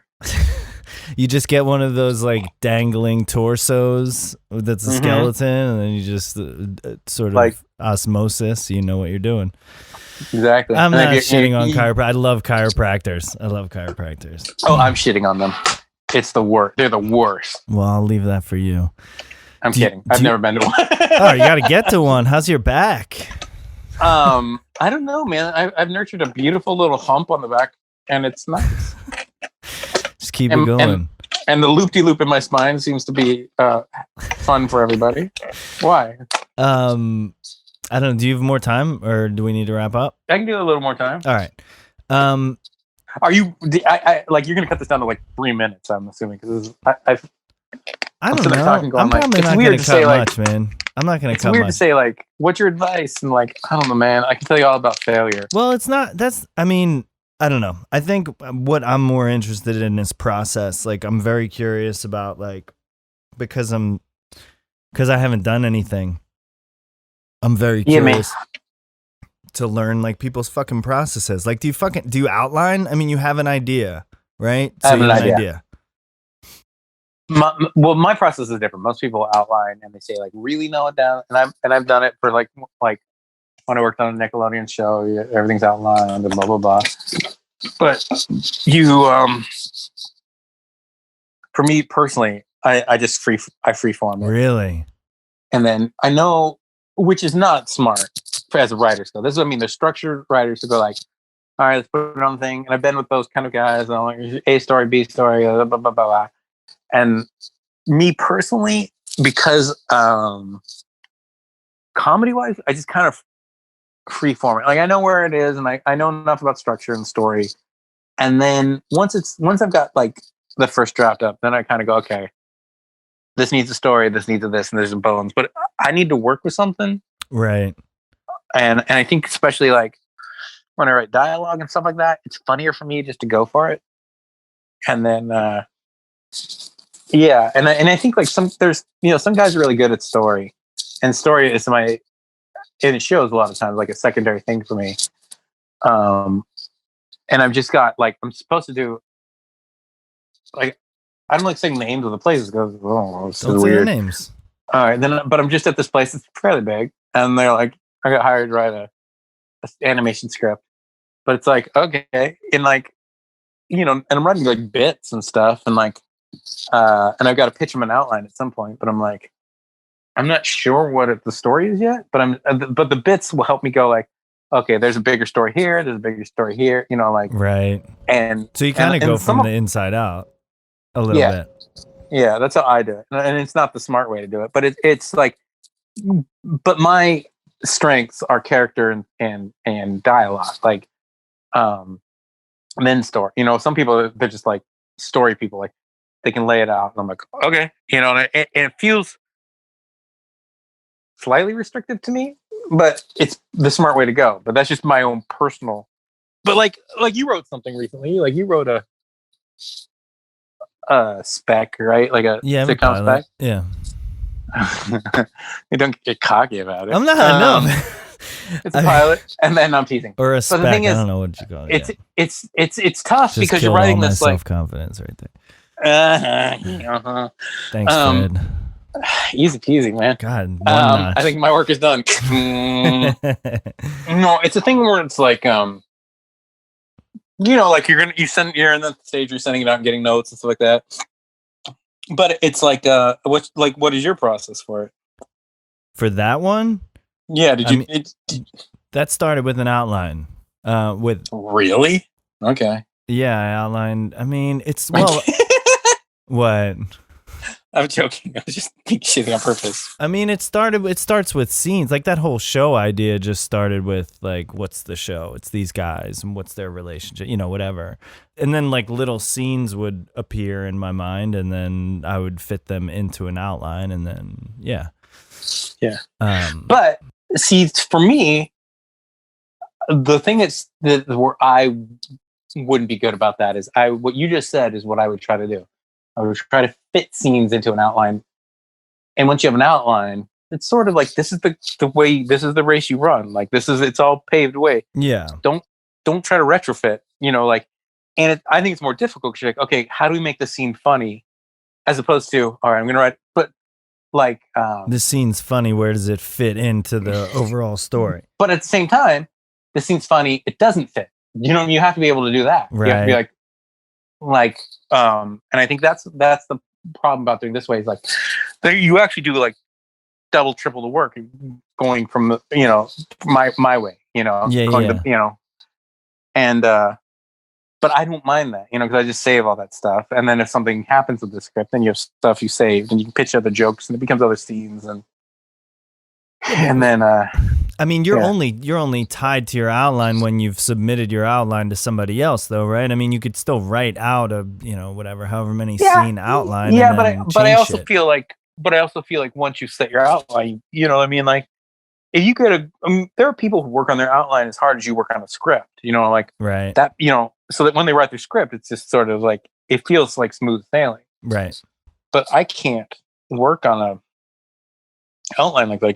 That makes me nuts. It gets me bored. So when you pitch something, what do you have to pitch generally? Is it just you in a room talking? Or do you have do you make fucking decks? Yeah, people fucking love their decks they now. Love decks. That's all I hear about are pitch decks. That's it. This is, what's crazy? Okay, okay. So if you have a Mac, it's called Keynote. Sure. Someone said to me once, and this is crazy. I will say this is crazy. So like, I pitched to this lady, I pitched these ideas, like, at this company. She's a development person at the time. And she was like, oh, you just picture the concepts. If you're in there pitching concepts, they may ask you questions about them, but chances are they're like, that's funny. I like that. That's good. Can you come in with that? And then the next level is when you got to have, like, I'll pitch like 5 things sometimes. Like, and sometimes I've been able to pitch to people where I've pitched this. I've been like, it's this show meets this show. Like, nah, it's this, nah. It's this. Yeah, I love that. Wow. And I've pitched other people where it's been like, if you know the executive enough to be comfortable enough to do it, like, okay, here's the setting. It's these people for blah, blah, blah, blah. It's this, and this is an allegory to this. They're like, oh, I fucking love it. I generally, half a page or less. And or less, if you're pitching one thing, at that level, at the very first level, for me, it's like this. Here's what I'll say. If they don't like it, but it's still an okay pitch, you can come back. When you come back to repitch, you gotta figure it's 2 months at the least. And I'm like, I'm not gonna pitch one every 2 months until I hit it. Like, I pitch like 3 or 4, and I'll hear it, and then whatever sticks. Sometimes more than one sticks and whatever. But they're like, come in. And so I told my friend, like, I got to go to the next level, the vice president now. And he said, like, do a keynote. And I was like, I've never had visual aids. And he's like, well, it's animation, and these people, like, that's how they see things. They don't, your words are great, but they'll buy shows based on people's artwork, like, oh, that's a great character, like, they'll assume something's a great character by the way it looks, and so I'm like, okay. I did a big keynote. You can go like, and it was like literally just like a pulled stuff off the web. It's like one of those like Pinterest kind of thing. And Keynote's pretty user friendly, right? It's pretty good. Yeah. Because I never built a fucking, like, I don't know. You never built a deck, right? Never built a deck, man. But I will say, and I'm a little bit on the deck side, so I do this thing. Woo, we love it. Great. And then I pitched them. The next thing, I didn't do a deck, but I had the same kind of results. But the deck was able to go. It's like this character meets this character. And you can see it. Oh, they can see it, and they're like, I can taste it, and you feel like, okay.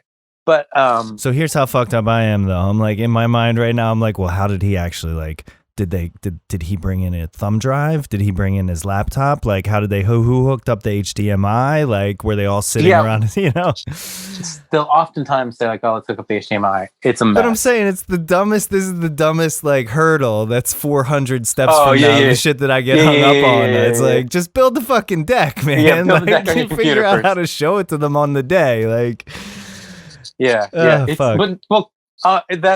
half the battle, because you sit there, you spend half the time going like, oh, this isn't working. It's not doing it. HDMI, and it always ends with me going, I'll just use my computer. Right. Okay, yeah. So like, we wasted 15-20 minutes just on your just gather around. Now I've got to talk twice as fast. Right. It's gather around.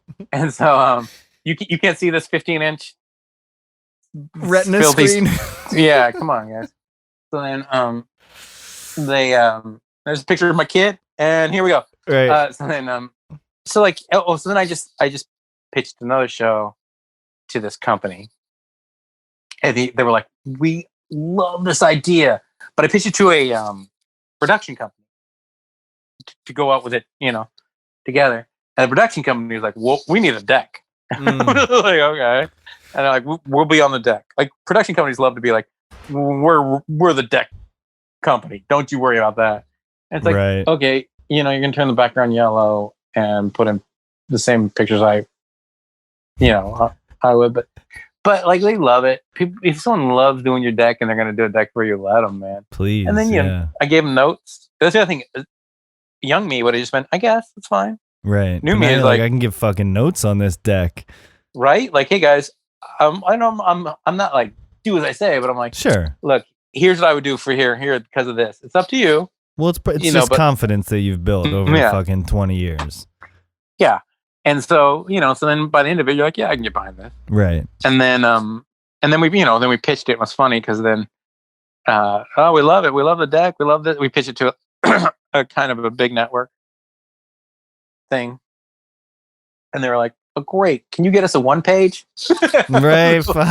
I was like, of course we can get you 1 page. It's supposed to be 5 pages. It's cumbersome 5 pages. So then it's like, then you're doing a 1 page deck. I was waiting for like, yeah, can you just put it like the size of a nickel? I can just throw it at my friend.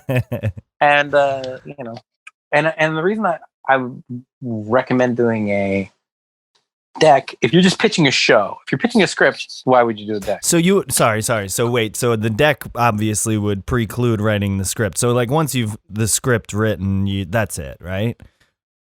Or yeah, I mean, you tell me. If you sell a script, you sell a script. Right.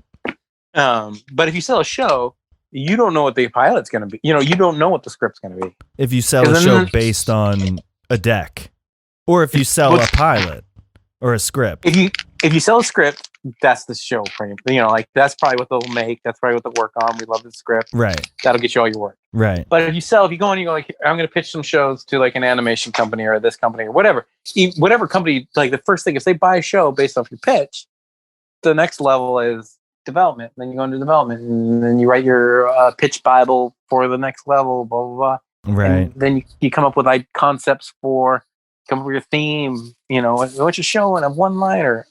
Right. Like, I am broke. Please make this. Right. 8 words. An 8-word sentence, please. It is whatever the fuck you want it to be. You tell me. You tell me.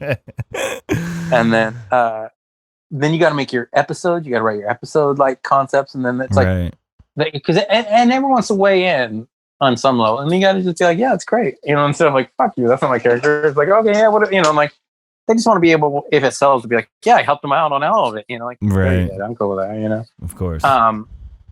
They and some of them have really good ideas, and they're like, but overall, it's the more you can be open to like, you don't go, this is the pilot, no matter what. Yep. I'm not like you don't know a fucking word. You may sell a script and go, we want to make this a show, but this is not the episode we want to make. Right. Like, oh, okay.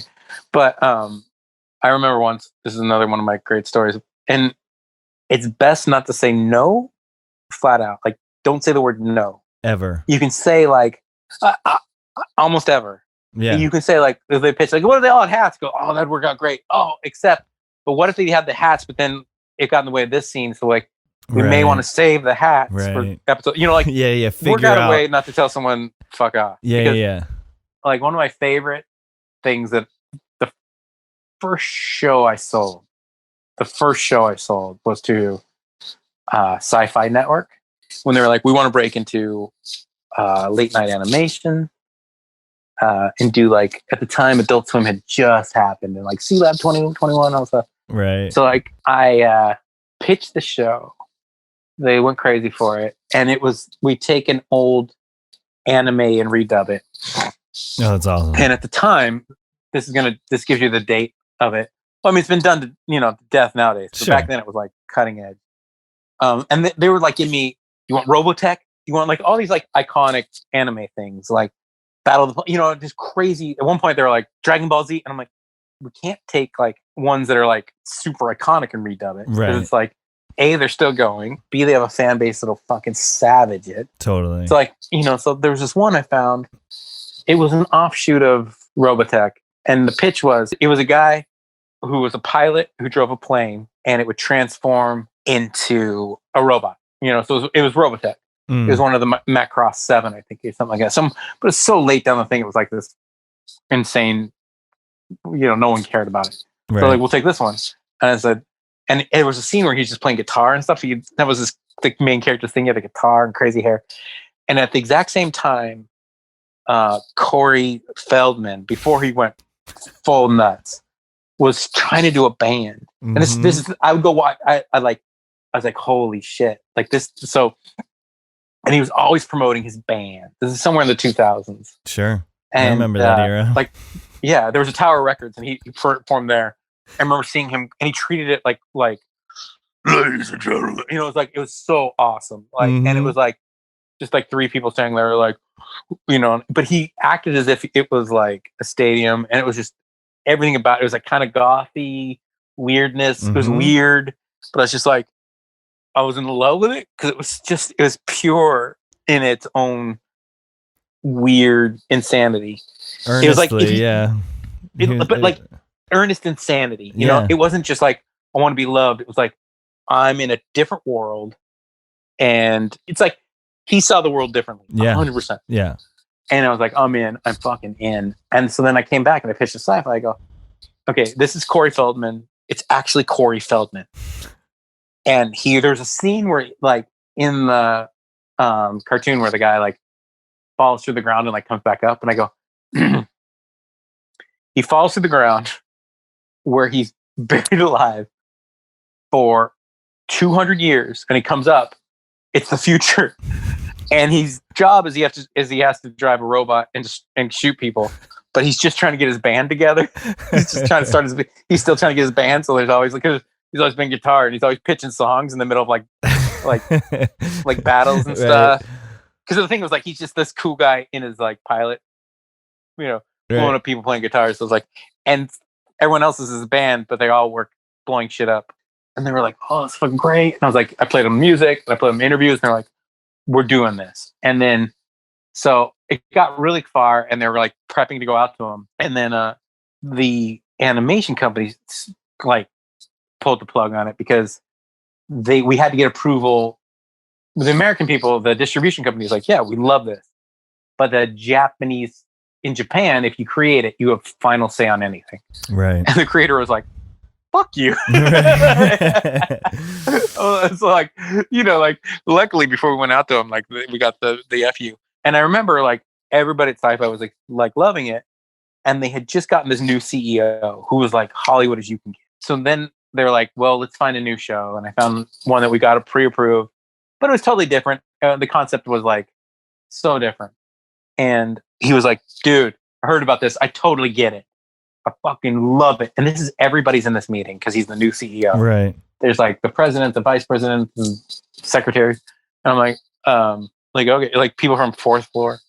And I'm like, okay, all right. And he's just spewing off about how fucking genius I am. And then he goes like, and I fucking love it. Corey Feldman, man. Corey Feldman's going to blow their minds.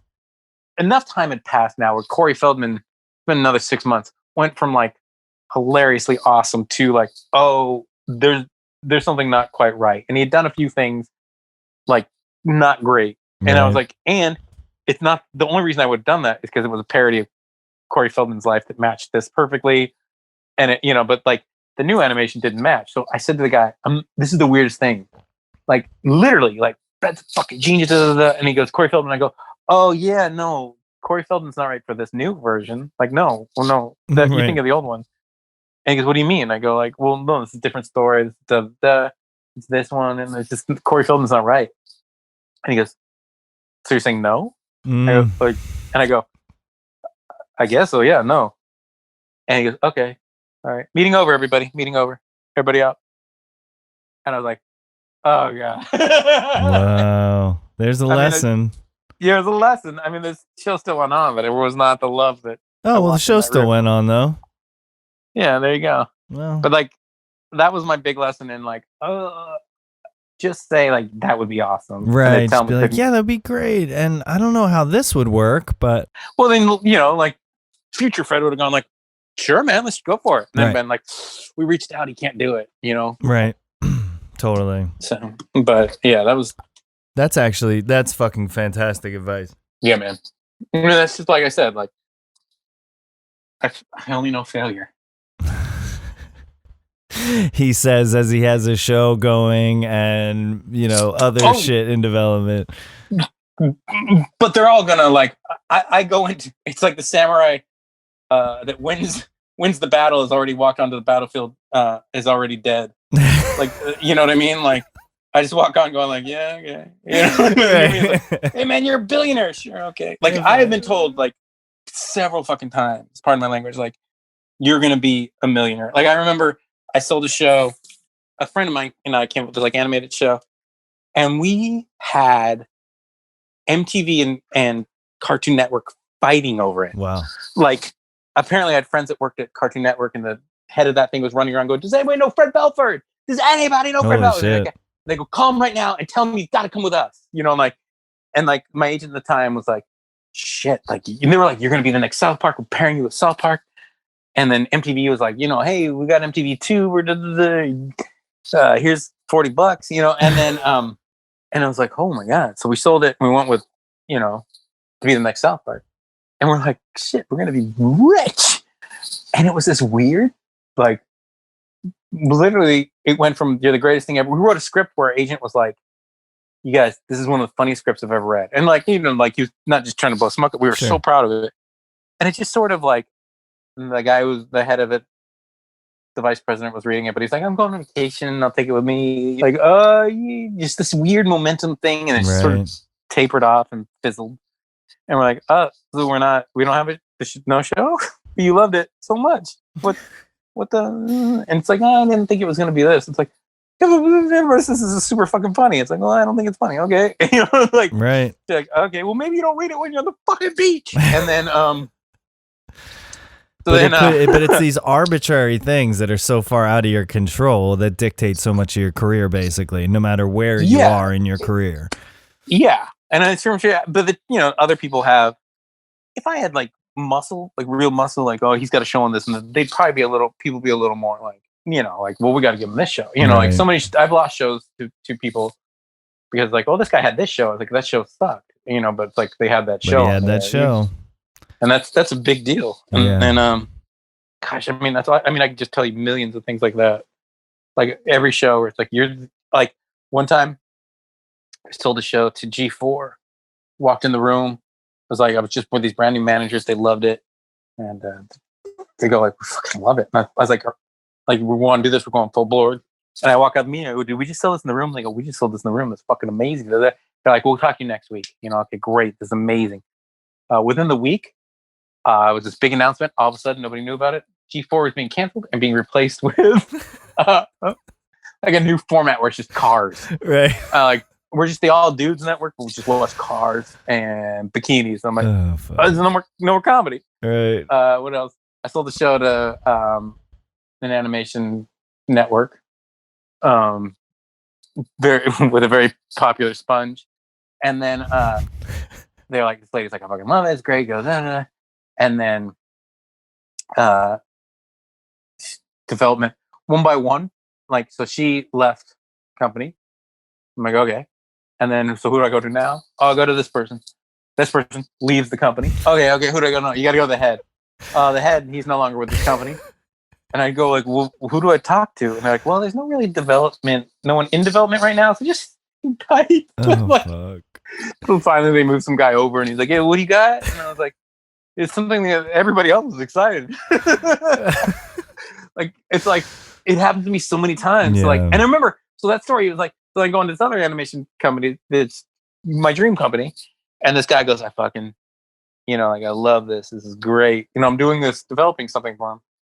And I go like, it doesn't matter. You're not going to be here next week. I tell him the story and I go, it's a joke. And he's like, ha, ha, ha, ha, ha. He was not there next week. So, I mean, it's just this thing of like, like I said, like, I'm always like, too early or too late. I've got to Yeah. find my my sweet spot where I got to wait till like it's like, okay, we just made a fresh group of hires. I'm in. Now I'll pitch. Right. You know. So, Yeah, but man. I can go like literally like 10 shows like that. I sold that have, something like that has happened each time. But the bottom line is you just got to keep going forward because that shit is completely out of you. can only control what you can control, basically. Yeah, and I think the trick is also, I think most people would, like, also never give up on things that you believe in. Right. It's going to be the most positive thing I'll tell you. Like, yeah. Like I said, I sold the show to MTV, failed, then I resold it to HBO years later. You know what I mean? Like, right. So you never know what you're going to be able to. I've had stuff that's like 10 years old that people have been like, that's amazing. Right. And I pitched it when I first came up with it, and people were like, no, nobody wants to see that. I remember, okay, and this is my last story. I remember I pitched in the late 90s a reality television show where it ends with people getting married. Is like what you're trying to get on camera. And I pitched it was right when reality television was still like it was the real world, and like a couple things started to bubble over, and I'm like, this is gonna, like, I was like, I didn't call it reality television, but I was like, this is an awesome like game show, you think. And I had two, like, I want to say it was like ABC and like CBS, like they're like big places, like and I don't know if it was them for sure, but it was like one of those. And they said in there, one guy said the exact word, nobody will ever get married on a TV show. It'll never happen. And I was like, okay, lad. Yeah, I was like, but I mean, I was like, okay, I guess you're right. And then like a few years later, it's like, he's a slob and they're gonna get married. You know, like meet Joe Blow. And it's like it became like everyone was fucking getting married. You know, I was like, I was ahead of my time. I mean, yeah. If that happens and you see it actually come to pass a couple of years later, and you're able to keep going and not like get so resentful that you just shut down, like, I mean, that's the resolve I guess you need, you know, just to be able to take those fucking lump after, because that's what I mean, just lump after lump after lump, huh? There's a lot of lumps. Yeah. I mean, it's you know, like, I'm sort of breaking even, you know, like, for every positive thing, you know, but I'm also not trying to sell big time movie scripts, right? You know, so I don't know. And those guys have their own problems. Yeah, I had the friend I worked with in the movie awards said to me at one point, he goes, I'm gonna find something else to do. And he's making like millions of dollars selling his movie scripts, but something happens each time that one won't be made. You know, sort of stories like mine, but like the difference is he's getting millions. Right. There's one like, oh, Jim Carrey doesn't want to do it, you know. Right. And so I'm like, oh, okay.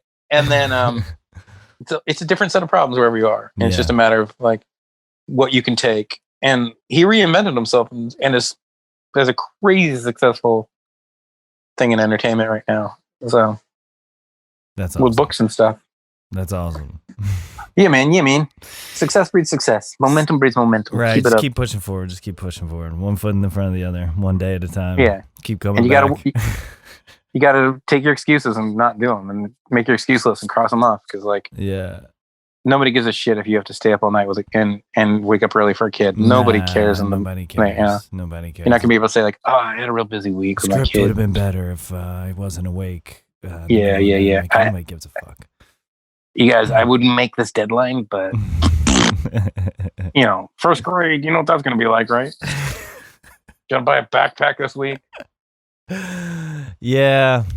All right, man. Later. Good luck making some sort of coherent shit out of all this shit. Oh, it's going to be an hour and 54 minutes, dude. Has it been that long? Yep.